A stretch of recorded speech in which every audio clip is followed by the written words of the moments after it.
Good morning, everyone. I'm Vince Lancy. In today's market rundown, we will be discussing CPI and a quick recap of the debate, materially speaking. Let's start with the markets. The dollar is 101.37, down 28.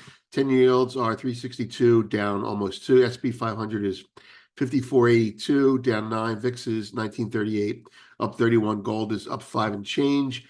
25.21, near the mid to high end of the range. Silver very strong at 28.80, up 40 cents. Copper up 5 cents, up 1.26% at 412.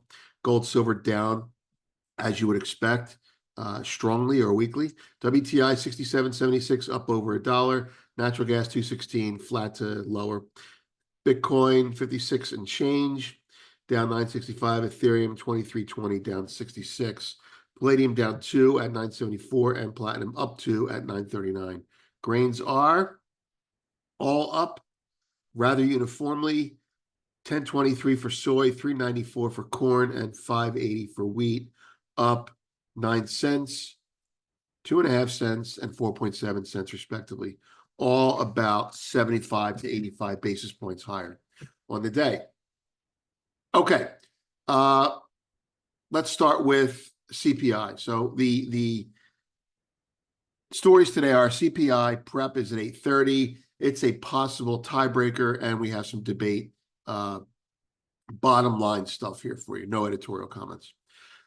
There's the front page buy season's full timeline, which is turning out to be a dud if you're short. The UAE African gold play is a big deal. That's our analysis of that story that we had, and some CPI information there for founders and other stories that we put out yesterday. This one is short, and I think sweet, saying almost directly that Russia is selling its oil and converting those profits to gold. All right, let's get to the analysis. CPI prep, the possible tiebreaker. That's a quote from Wells Fargo. CPI headline expected is 3.2% year over year. That equals about 0.2% month over month. Core CPI expected 2.5 year over year. That's a significant drop, but it's expected down from 2.9% in July. Wall Street has a good handle on CPI this month. See the dispersion chart that I have there. Therefore, they believe CPI should not change expectations one way or the other for the Fed cut. At this point, the Fed has its mind made up one way or the other anyway. The Fed already knows the number. So if it comes in super low, meaning inflation is very low, then 50 basis points is definitely on the table. They may have already made up their mind. Otherwise, meh, which all means the street believes CPI should be a non-event. Okay, now I can get you all excited about that by saying, because they think it's a non-event, it could be an event, and that's always true. But anywhere between, call it 1.75 and 2.25 is a non-event. Okay, the trend is there. The outliers will have exaggerated reactions, however. All right. The Fed's not looking at CPI anymore. CPI could be the kicker, hence the tiebreaker phrase. And as a result of that, you would want to watch it. But most of the big money is probably positioned with their bias in mind already. All right, moving to the debate. Just giving you a dry recap from Newsquark, actually. U.S. Vice President Harris said she supports small businesses and will offer a tax cut for these businesses, while she added that Trump left them with the worst unemployment rate, an economic recession, and the worst attack on democracy since the Civil War.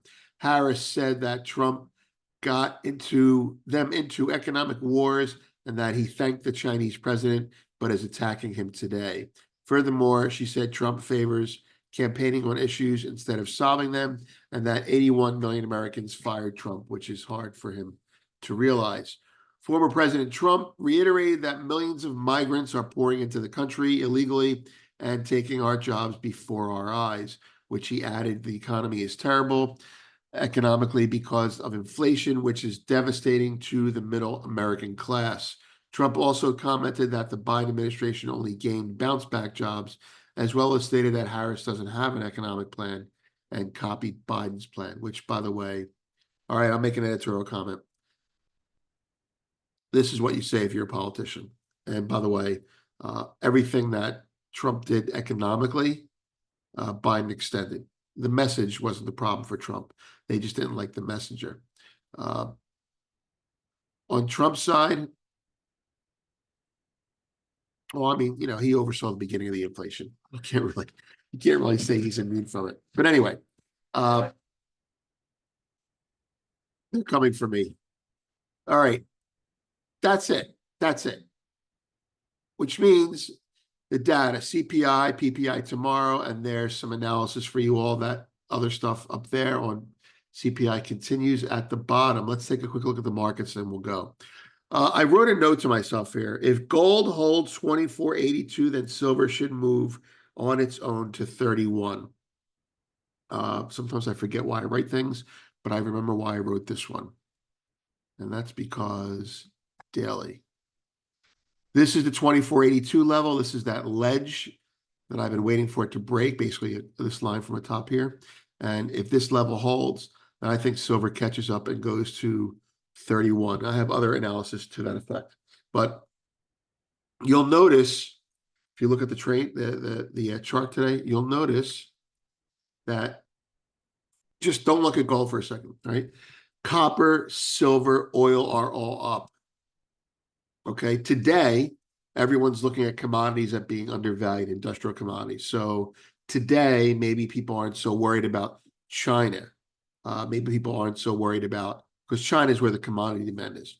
But yesterday, oil took it on the chin, and oil is going to continue to take it on the chin until after the election, in my opinion. And the lower oil goes, and this is extremely important, the lower oil goes, the harder it is for countries like Russia and Saudi Arabia to make money. The harder it is for them to make money, the harder it is for them to buy goods from China. So they've got their own little deflationary spiral going on here.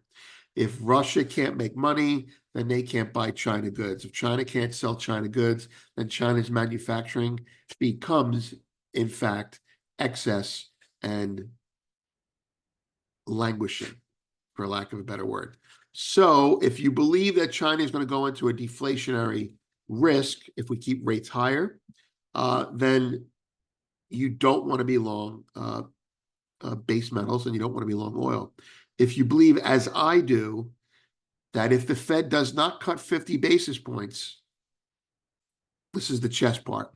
If you believe, as I do, that if the Fed only cuts 25 basis points and that hurts China because our not easing money, like our fighting inflation is causing deflation for them right now.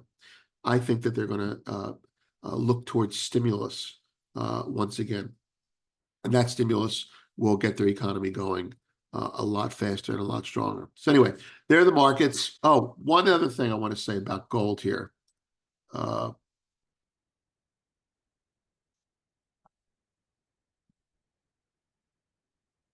I've been saying this, and I want to make it clear so people understand what I'm talking about here.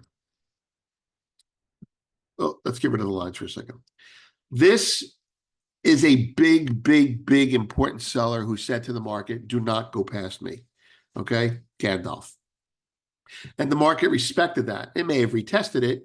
There are people who didn't understand that, and they got slammed, and they tried it again, and here we are again. So as has happened in previous ranges, during from here to here, the market has stayed in a range. Open interest has shrunk as opposed to the market has dropped while open interest has shrunk, indicating underlying strength. And that underlying strength is once again here. So the question is the lid still on the jar or has it been taken off? And I think that they will let this lid, the lid's been loosened. They will let this market rally above that line now. The question is, what will they do once it gets above it?